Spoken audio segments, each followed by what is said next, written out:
에베소서 1장 3절에서 14절까지의 말씀인데요. 제가 봉독하도록 하겠습니다.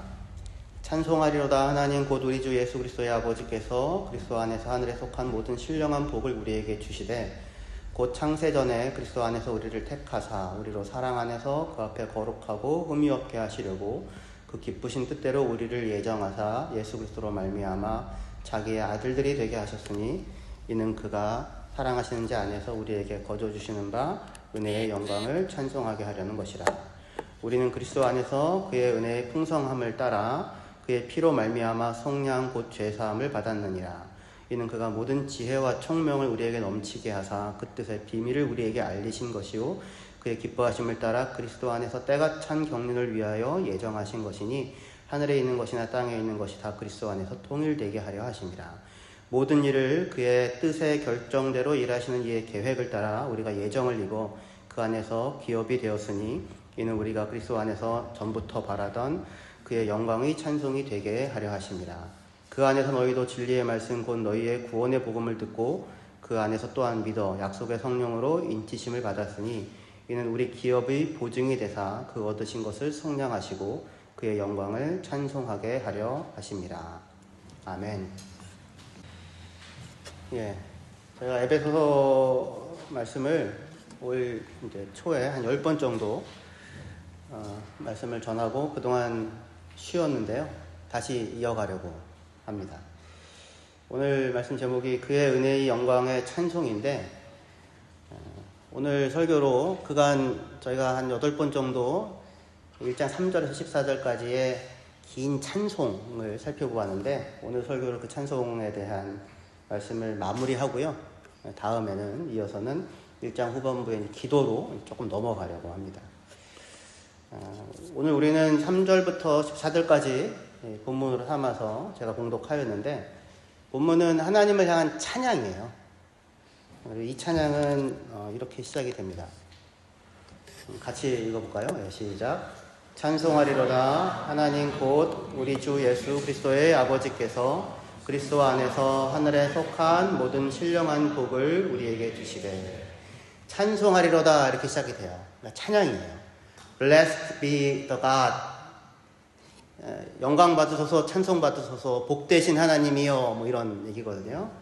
우리의 찬송의 대상은 하나님이고요. 예수 그리스도의 아버지, 곧 우리의 아버지이십니다. 근데 본문에서 우리가 하나님을 찬양하는 이유가 무엇입니까? 하나님께서 하늘에 속한 모든 신령한 복으로 우리에게 복을 주셨기 때문입니다. 우리 성경은 찬송하리로다 라고 시작해서 복을 주셨기 때문이다 이렇게 서로 조금 다른 말로 쓰고 있지만 사실 원문이나 영어 성경이 다 blessed, blessing 같은 말로 쓰잖아요. 그러니까 복된 하나님이여 우리에게 복을 주신 분, 이런 라임이 있는 그런 표현이에요. 그래서 우리가 하나님을 찬양하는 이유는 뭐냐면 하나님께서 우리에게 놀라운 복을 주셨기 때문입니다. 하늘에 속한 모든 신령한 복으로 우리에게 복을 주셨습니다. 천지를 창조하시고 하나님께서 사람과 또는 당신이 만든 피조물을 향하여 복을 주시죠. 그죠? 존재 자체를 하나님이 만들어 놓으시고 그리고 또 축복하십니다. 하나님은 우리에게 복을 주시는 분이시고요. 그렇기 때문에 우리는 기꺼이 하나님을 찬양하지 않을 수 없습니다. 누군가가 우리에게 무언가를 주었는데 그걸 뭔가를 받고도 찬탄하며 막 감사하지 않는다면 둘 중에 하나예요. 받은 게 별거 아니거나 아니면 자기가 얼마나 귀한 거를 받았는지를 모르거나 그러면 그럴 수도 있겠죠. 근데 우리가 하나님에게서 받은 것은 우리의 존재 자체, 우리의 삶을 받았잖아요. 어머니, 아버지가 날 낳으신 건 맞는데 어머니, 아버지와 온 존재 만물을 지으신 분은 하나님이시잖아요. 나를 지으신 분은 하나님이시죠. 나를 있게 하신 분은 하나님이십니다. 하나님이 내게 나를 허락해 주셨고요. 내가 살아갈 수 있는 삶의 공간을 허락해 주셨고요. 내 삶 자체를 내게 허락해 주셨잖아요. 그런데 하나님은 그뿐 아니라 우리에게 하늘에 속한 모든 신령한 복으로 우리에게 복 주셨다. 그렇게 말씀합니다. 그것이 하늘에 속한 것이기에 받아놓고도 뭘 받았는지 모를 수 있어요. 그리고 그게 얼마나 귀한 것인지를 모를 수도 있습니다. 그런 경우가 많습니다. 그래서 혹 기뻐하지 못하고 찬양하지 못할 수도 있겠지만, 그러나 하나님 아버지께서 예수 안에서 우리에게 주신 복이 무엇인지를 깨달아 알기만 한다면 우리는 그 기쁨을 억제하지 못하고 만나는 사람들마다 자랑하지 않을 수 없을 것입니다. 그래서 에베소서 1장에 이 찬송받으소서라는 도련한 찬양으로 에베소서 1장은 시작되는 것입니다. 이렇게 3절에서 찬송받으소서 우리에게 모든 신령한 복으로 복 주신 하나님이여 라고 찬송을 시작한 바울은 그에 이어서 크게 세 부분으로 하나님께서 우리에게 주신 놀라운 선물, 놀라운 은혜를 찬양합니다. 그리고 이 각각의 이 세 개의 파트는 모두 다 그의 은혜의 영광을 찬송하게 하려는 것이라. 6절에 12절에도 그의 영광이 찬송이 되게 하려 하심이라. 14절에도 그의 영광을 찬송하게 하려 하심이라 라고 하는 동일한 후렴구로 이렇게 이루어져 있어서 이게 세 절이구나. 그죠? 후렴구가 같으니까 세 개의 구분으로 이루어져 있구나라고 하는 시그널이 됩니다. 근데 그때 이렇게 이 세 개로 구분되어져 있는 이 문단을 우리는 크게 이렇게 이해할 수 있어요. 첫 번째 부분은 하나님 아버지께서 과거에 행하신 일에 대한 찬양이고요. 두 번째 부분은 그리스도께서 지금 우리에게 주시는 일에 대한 찬양이고요. 세 번째 부분은 성령께서 앞으로 우리에게 이루실 일에 대한 찬양으로 우리는 이것을 읽을 수가 있습니다. 근데 지금 이 각 문단은 이렇게 하나님의 영광을 찬송하게 하려고라고 하는 말로 끝이 나는데 6절에서 특별히 하나님의 은혜의 영광을 찬송하게 하려고라고 하여 그 찬송의 대상이 하나님의 은혜임을, 영광스러운 은혜임을 그렇게 특별하게 이야기하고 있습니다. 우리가 하나님을 찬양할 때 하나님의 영광을 찬양하는데, 그때 우리가 하나님의 영광을 찬양한다고 하는 것은 우리에게 베푸신 은혜의 영광이에요. 은혜의 영광. 그래서 우리가 하나님의 영광을 찬송한다는 것은 하나님께서 우리에게 베푸신 놀라운 은혜를 찬양한다라고 이해할 수 있어요. 그래서 영어 성경에서도 여기 보시면 To the praise of His glorious grace라고 되어 있죠. 그죠? 그러니까 하나님의 영광을 찬양하는데, 근데 그 영광이 어떤 영광이냐면 하나님의 놀라운 은혜의 영광이에요. 그러니까 그래서 영광스러운 은혜라고 얘기할 수 있어요. 왜냐하면 하나님의 영광, 우리는 물론 하나님의 여러 가지 영광스러운 걸 찬양할 수 있잖아요. 하나님의 능력, 하나님의 지혜, 하나님의 놀라우심 찬양할 수 있지만, 그렇지만 하나님의 은혜라고 하는 것 안에 그의 영광의 모든 충만한 것이 담겨 있어요. 하나님의 가장 놀라우신 부분이. 그래서 우리는 하나님의 은혜의 영광 또는 하나님의 영광스러운 우리에게 주신 은혜를 우리는 찬양하게 됩니다. 그런데 그때 그가 우리에게 주신 은혜에 대하여 바울은 이렇게 세 부분에 걸쳐서 하나님 아버지가 과거에 우리를 위하여 주신 은혜, 그 다음에 그리스도 예수께서 현재 우리에게 주시고 있는 은혜, 그리고 세 번째로 성령이 앞으로 우리에게 완성하실 은혜에 대하여 그렇게 지금 이야기를 하고 있습니다. 다시 얘기해서 본문의 찬양은 삼위일체 하나님이 우리를 위해 과거에 행하신 일과 지금 우리 안에서 이루시는 일과 앞으로 이루실 일에 대한 찬양으로 이해할 수 있습니다. 이렇게 돼 있어요. 본문이. 제가 색칠을 따르게 한 거는 다 나름의 이유가 있는데, 원래 말씀을 준비하는 사람이 제일 유익을 얻고요. 여러분들 잠깐 보고 지나갑니다. 하나하나 살펴볼 거예요. 하나하나. 첫째로 성부 하나님은 그리스도 안에서 우리를 그의 자녀 곧 그의 상속자가 되게 하시기로 작정하시고 창세 전에 우리를 선택하셨는데, 이것이 하나님께서 그리스도 안에서 우리에게 주신 은혜, 신령한 복의 가장 중요한 내용입니다. 도대체 하나님은 왜 세상을 창조하시고 왜 사람을 만드셨을까요? 우리 청년 구역 모임 할 때도 우리 어느 분이 물었는데요. 하나님은 왜 나를 이때 이곳에 태어나게 하셨는가? 라고 물으신다면 그에 대해 에베소서 1장의 찬송이 우리에게 들려주는 대답은 하나님께서 우리를 사랑하셔서 세상을 창조하시고 사랑하셔서 사람을 지으셨다라고 하는 것입니다.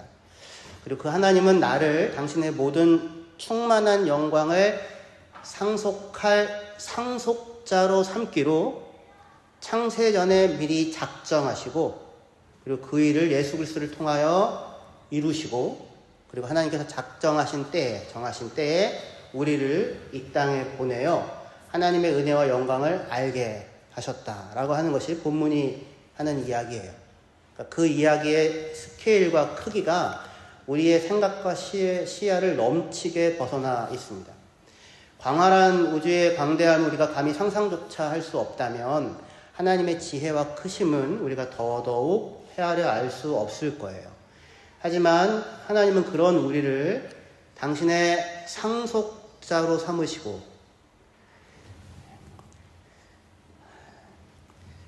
상속자로 삼으신다는 얘기 무슨 얘기인지 아시죠?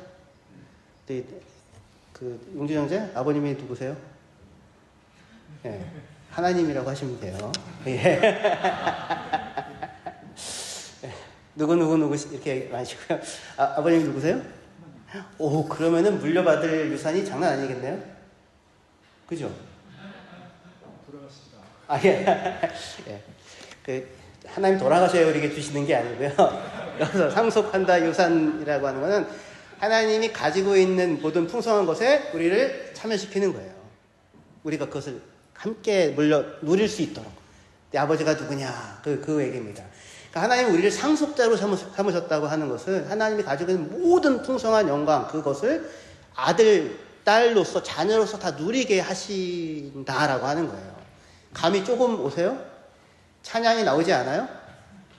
네. 우리가 하나님을 찬양하는 이유예요. 첫 번째 이유고요. 두 번째, 그리스도께서 우리에게 지금 베풀고 있는 은혜에 대한 부분이 두 번째 부분인데요. 두 번째 부분을 시작하는 7절은 우리가 그의 피로 말미암아 구속 곧 죄 용서를 가지고 있다라는 말로 시작합니다. 그의 피로 말미암아라는 말은 언약 체결을 암시하는 말이고요. 그리고 죄 용서라고 하는 말은 예레미야 31장 31절에서 새 언약할 때 하나님께서 죄를 용서하시고 기억하지 않는다고 하셨잖아요. 그래서 새 언약을 배경에 두고 있는 말이에요. 다시 다 이게 관계의 회복에 대한 이야기입니다. 이 부분에 대하여 할 말이 너무나도 많지만 그러면 우리가 아마 평생에도 다 나눌 수 없는 것일 거고요. 지금 우리에게 중요한 건 뭐냐면 이 부분에서 우리가 지금 그의 피로 말미암아 구속함 곧 죄사함을 가지고 있다라고 표현하고 있는 부분이에요.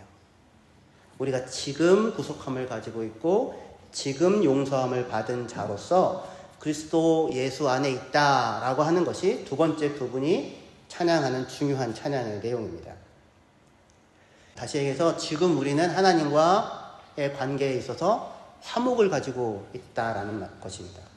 이 화목은 내가 만든 게 아니고요. 예수로 인하여 우리가 하나님과의 관계에서 누릴 수 있는 은혜의 선물이라고 할 수 있어요. 이게 얼마나 중요한 내용이냐면요.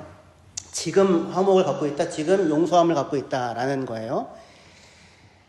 그러니까 잘하면 합격, 못하면 불합격과 같은 능력주의나 성과주의에 따라 관계가 유지되어지는 게 아니고요.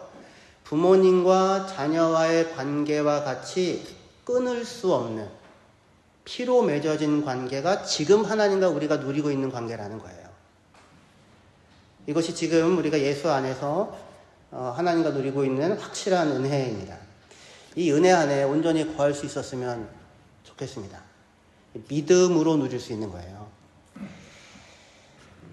죄 문제는 여러분들, 죄 문제는 내가 스스로 골몰하고 갈고 닦고 씻고 때를 벗긴다고 해서 해결할 수 있는 게 아닙니다. 그렇게 안 돼요. 스스로 닦아서 깨끗해질 수 있는 것이 아니고요. 우리가 하나님께 나아가 용서를 구하고 그가 우리의 더러움을 씻겨주셔야만 하는 거예요. 아담이 범죄했을 때 어떻게 해서 자기의 더러움과 수치를 해결할 수 있었습니까? 1번 나무 뒤에 숨는다. 2번 옷을 그럴듯하게 해입는다. 그걸로 내 안에 죄, 범죄에 대한 수치와 부끄러움과 두려움이 사라집니까? 해결되나요? 아니요. 하나님께 나아가 하나님 내가 범죄하였습니다 라고 고백하고 하나님이 우리의 죄를, 그의 죄를 씻어주시고 그를 덮어주실 때야만 아무리 해도 씻을 수 없는 이 근원적인 범죄했다고 하는 두려움과 수치에서 더러움에서 벗어날 수 있는 거예요. 근데 하나님께서 지금 그리스도 예수 안에서 우리에 대하여 구속함 곧 죄의 용서를 주셨고 우리가 그것을 예수 안에서 누리고 있다고 얘기하는 게 하나님의 말씀인 것입니다. 그러니 하나님을 찬양해야 할 이유가 우리에게 있는 것이죠. 셋째로 우리는 성령이 우리를 마침내 온전히 성량하실 것을 인하여 하나님의 은혜와 영광을 찬송하게 됩니다. 13절에 보시면 그 안에서 너희도 진리의 말씀을 듣고 그 안에서 또한 믿어 약속의 성령으로 인치심을 받았다. 그는 우리가 그것을 얻을 때까지 우리 기업의 보증이다. 우리가 그의 영광을 찬송하게 하려고 라고 해서 장래에 우리가 얻게 될 기업의 보증으로 성령이 지금 우리에게 주어져 있다고 말씀하는 겁니다. 하나님이 창세전에 예수 안에서 우리를 그의 상속자로 삼기로 작정하셨고 그 일을 이루고자 예수께서 그의 피로 우리를 구속하신 결과 우리가 지금 구원을 경험하고 누리고 있어요. 현재. 그렇죠? 그리고 우리는 완성을 향하여 지금 나아가고 있습니다. 그리고 그 완성의 인도자가 되시는 분이 성령이라고 이야기할 수 있어요. 이렇게 과거와 현재와 미래인데 그런데 우리는 지금 과거를 삽니까? 미래를 삽니까? 아니면 현재를 삽니까? 지금을 살고 있죠. 그죠? 지금. 관계는 언제나 사실은 현재형입니다. 지금 이 모든 찬양은 하나님과 우리와의 관계의 회복에 대한 이야기인데 관계는 언제나 현재형이에요. 과거에 어땠느냐가 현재를 보장해 주지 않습니다. 동시에 미래는 하늘에서 뚝 떨어지는 것이 아니고요. 현재 우리가 내딛는 걸음을 따라 우리에게 찾아옵니다. 미래의 행복에 대해서 내가 꿈을 꾼다고 그 행복한 미래가 내게 뚝 떨어지지는 않죠. 그죠? 더럽고 어질러진 집이 깨끗하게 빛나기를 꿈꾼다고 하여서 100번을 꿈꿔도 집이 깨끗해지고 빛나는 일은 세상에 없습니다. 그죠? 내가 지금 쓸고 닦고 정리를 해야 그 미래가 나의 미래가 되는 법이에요. 관계는 현재형이에요. 한 번 구원은 영원한 구원이다 라고 물론 우리는 하나님의 신실하심에 기대어서 이야기할 수 있어요. 하지만 평생 사랑하겠노라고 결혼 서약을 하셨잖아요. 지금은 더 깊어지셨죠? 그 서약을 했다고 해서 평생 사랑하며 사는 삶이 없어지지 않죠. 그걸로 끝이 아니죠. 그죠? 그건 그냥 기초고요. 그 평생 사랑하며 살겠노라고 하는 결혼 서약은 우리가 시간을 살아가면서 그것을 나의 것으로 하나하나 만들어가고 지켜내고 이를 악물고 유지해가야 하는 거죠. 드라마나 동화는 결혼하여 행복하게 살았답니다 라고 끝이 나지만 그렇지만 현실은 나와 같지 않은 저인간과의 삶을 자기를 부인하고 상대를 기쁘게 하고자 자기를 쳐서 복종시키며 살아가야 하는 매일매일이잖아요. 오늘 과정, 지금 내가 하나님과의 관계에서 무엇을 누리고 있는가가 과거와 미래가 동원되어 오늘 우리에게 중요한 내용이라고 하는 것입니다. 최근 인터넷상에 깨끗한 부자와 관련된 논쟁이 좀 있습니다. 한국에서요. 근데 깨끗한 부이든 청부이든 청빈이든지 간에 사실 인간은 깨끗함을 얘기할 입장에 놓여 있지 않아요. 김영봉 목사님이라고 하는 미국에서 목회하시는 분이신데 그분이 영성적 가난이라고 하는 개념을 얘기를 하셨거든요. 근데 그것에 따르면 깨끗함이라고 하는 거는 도달한 상태에 대한 것이 아니라 하나님 앞에서 끊임없이 비워지고 낮아지는 영적인 과정을 의미한다. 그렇게 얘기해요. 관계에 있어서도 마찬가지인데 관계에 있어서 이미 도달한 상태라고 하는 건 없습니다. 과거에 좋았다 하고 지금도 좋지 않고요. 지금 나빴다고 앞으로도 나쁠 거라고 하는 건 아니죠. 좋게 만들어내야죠. 지금 좋았다고 앞으로도 좋을 것이라는 보장이 있는 건 아니지만 좋게 유지해 가야 되죠. 그렇죠?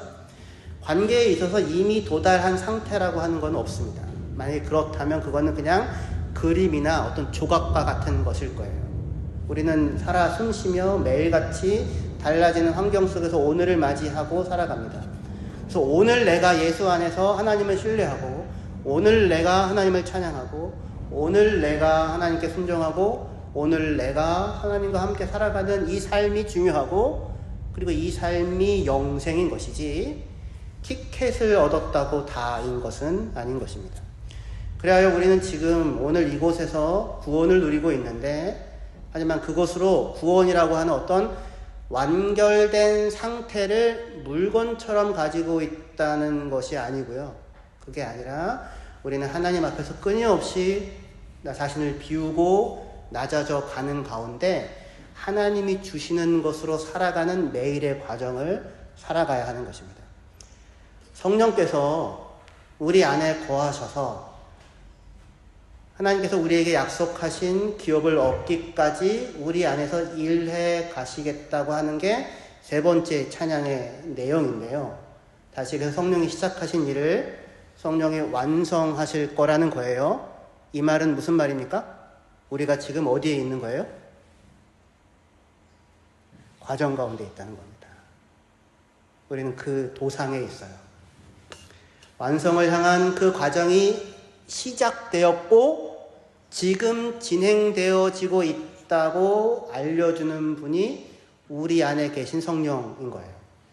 성령님은 한편 이미 와 있는 미래이지만 결론이에요. 하지만 다른 한편 완성을 향해 나아가는 우리의 과정의 인도자가 되시는 것입니다. 그래서 우리는 지금 오늘을 살아가는 우리는 혼자 내버려져 있지 않습니다. 완성을 향해 나아가는 우리의 과정 가운데 함께 하시는 성령으로 인하여 우리는 하나님의 은혜의 영광을 찬송할 수 있는 것입니다.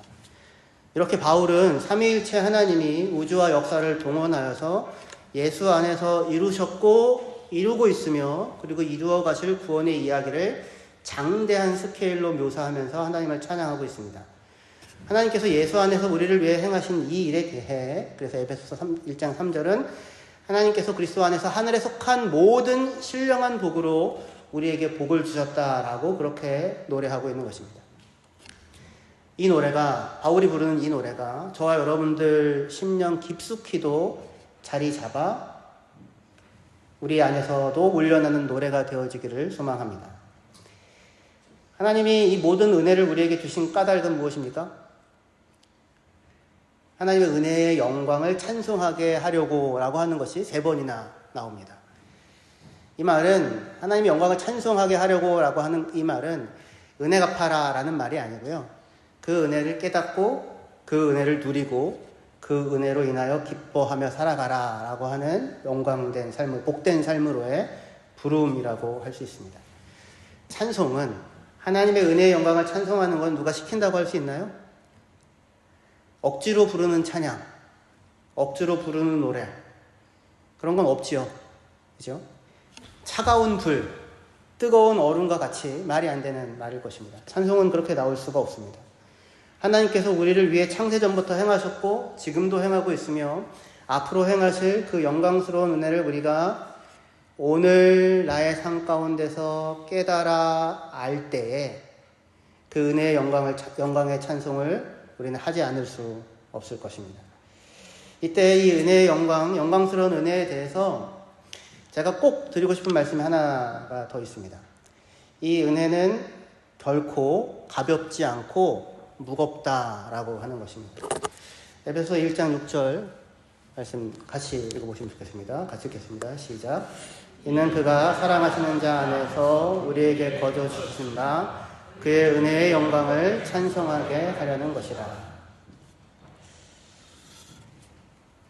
우리가 하나님의 은혜의 영광스러운 은혜를 찬양하게 되는데, 이때 개역성경은 하나님께서 우리에게 주신 은혜를 우리에게 거저 주시는 은혜의 영광이라고 표현해요. 어떤 은혜요? 우리에게 거저 주시는 은혜. 거저 주신다는 말이 뭡니까? 단골이신데요. 거저 가져가세요. 그런 건가요? 공짜예요. 그냥 가져가세요. 그런 거저인가요? 거저 주셨다는 말이 헬라어로는 카리토라고 하는데 은혜로 주셨다라는 말이에요. 은혜로 주셨다. 근데 은혜로 주셨다는 말 뜻은 무슨 뜻일까요? 거저라고 하는 말은 아무 일도 하는 것 없이 또는 빈손으로 without bringing anything, 어떤 것도 갖고 오지 않고, 또는 헐값으로 for a song이라고 영어로 표현한다고 하더라고요. 예. 또는 무료로. 분명 우리가 얻은 이 은혜, 모든 신령한 복은 우리가 무언가를 해서 받은 게 아니에요. 그리고 우리가 무언가를 가지고 와가지고 대가로 얻은 것도 아니죠. 우리는 empty hand예요. 여기가 지금 이게 왜 empty hands가 빈손으로 왔어? 이게 조금 나무라는 말이잖아요. 거저 받으려고 그래? 뭐 이렇게. 근데 사실은 우리는 하나님 앞에서 empty hand예요. 그죠? 우리는 빈손으로 하나님 앞에 올 수밖에 없어요. 우리가 무언가를 해서 대가로 하나님께 우리에게 은혜를 주신 것이 아닙니다. 분명히. 하지만 우리가 받은 은혜는 결코 헐값으로 받은 것은 아니죠. 시장이나 거리를 지나다닐 때 나눠주는 사은품은 보통 1,000원짜리나 2,000원짜리의 값싼 물건 드릴 겁니다. 그걸 거저 주니까 받고서 우와 엄청나게 기뻐하지만 그거를 한 10,000원 주고 사라고 하면 사실 분은 아무도 없을 겁니다. 그게 값싼 거거든요. 근데 하나님이 우리에게 주신 은혜는 영광스러운 은혜, glorious grace라는 말로 수식이 돼요. 근데 이때 영광스럽다는 말에 해당되는 히브리어 표현 카보드는 기본 의미가 무겁다라는 뜻이에요. 영광스럽다, 무겁다. 하나님이 우리에게 주신 복과 은혜는 싸구려가 아니라는 말입니다. 은혜는 가볍지 않아요. 하나님이 우리에게 주신 은혜는 감히 측량조차 할 수 없는 무거움이 그 안에 담겨 있습니다. 하나님이 우리에게 은혜를 주시기 위하여 드린 시간이 영원이고요. 하나님이 우리에게 은혜를 주시기 위하여 지불하신 값은 십자가이고요. 그리고 하나님이 그 은혜를 주어서 얻고자 하는 것은 다른 무엇이 아니라 우리들 자신이에요. 영광스러운 은혜. 우리는 보통 영광이라고 하면 되게 반짝거리는 것을 생각합니다. 하지만 성경은 영광을 가볍게 반짝거리는 것으로, 그런 이미지로가 아니라 십자가의 무게만큼이나 무거운 것으로 우리에게 영광스러운 은혜라고 제시합니다. 그리고 성경이 얘기하는 영광은 언제나 고난을 통해서 얻어지고 시련을 통해 빚어지게 돼요. 예수의 십자가처럼. 우리 또한 이 영광에 참여하게 될 거예요. 왜냐하면 하나님이 우리를 그 영광에 참여할 상속자로 세우기로 창세전에 작정하셨다고 했잖아요. 그렇죠? 그 영광에 분명히 참여하게 될 겁니다. 근데 우리가 그 영광에 참여한다고 하는 거는 마치 올림픽 선수가 금메달을 얻기 위하여 무수히 자신을 훈련한 결과로 얻어지는 영광이잖아요. 그렇죠? 그 금메달을 따고 국기가 올라가고 눈물이 흐르는 그 눈물을 여러분들이 감히 상상이나 하실 수 있겠습니까? 같이 운다고 해서 그 눈물의 짠 정도가 똑같을까요? 결코 그렇지 않아요. 가벼운 눈물이 아니에요. 어마어마하게 무거운 눈물이죠. 영광스러운 눈물이죠. 영광스러운 은혜. 그 하나님이 갖고 있는 하나님의 영광의 자리에 하나님의 우리를 참여하게 하시기 위하여 우리를 빚어가는 그 순간순간, 하나님은 우리를 빚어가시되 바람에 날리는 겨와 같은 존재가 아니라 오랜 세월 인내로 수고하여 마침내 결실하는 나무와 같은 그런 영광을 품고 있는 사람들로서 우리를 빚어가실 것입니다. 그게 우리들의 오늘이 쌓여서 만들어지는 영광이에요. 여러분들은 혹시 오늘 그 그리스도의 흔적이라고 하는 것을 지니고 계십니까? 저는 여기 이렇게, 혹시 보이세요? 다 아시죠? 네. 이 불의 뱀, 이 뜨거운 흔적이 이게 왜 이게 생겼을까요? 죽으면 죽으리라라고 하는 목숨을 건 그건 아니고요. 제 동생이 뒤에 와가지고 들어 부었어요. 어렸을 때 흔적이 남아 있는데 그래도 동생을 사랑하며 살고 있습니다.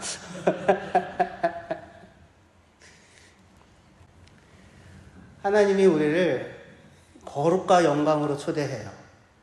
상처 하나 없는, 아픔 하나 없는 영광이 아니고요. 십자가를 통하여 영광에 이르는 길로의 초대예요. 나무 하나, 꽃 하나 바라보고 있으면 그가 견뎌온 시절이 보이죠? 영광스럽죠? 꽃도. 우리도 하나님께서 그렇게 빚어가고 계십니다. 그의 은혜의 영광의 찬송. 그 찬송은 우리가 하나님의 영광에 대한 감각이 깊어질수록 우리 안에서 새롭게 솟아나는 노래가 될 거예요. 근데 이것은 우리가 하나님이 우리에게 행하시는 것처럼 누군가의 허기진 배를 채워주고 누군가의 무거운 삶의 짐을 함께 나누어 져서 누군가의 얼굴에 미소를 띄우게 하고 그의 주름진 마음을 펴주는 일, 그러한 일들에 위한 우리의 수고의 크기가 깊어지는 만큼, 그것을 위하여 쉽지 않은 시간을 얼마나 많이 지나야 하는지를 우리가 겪어서 아는 만큼 하나님의 영광에 대한 감각이 우리에게 조금이라도 실감나게 될 거예요. 그리고 그것을 깨달을 때 우리는 하나님을 찬양하지 않을 수 없게 될 것입니다. 기도하시겠습니다.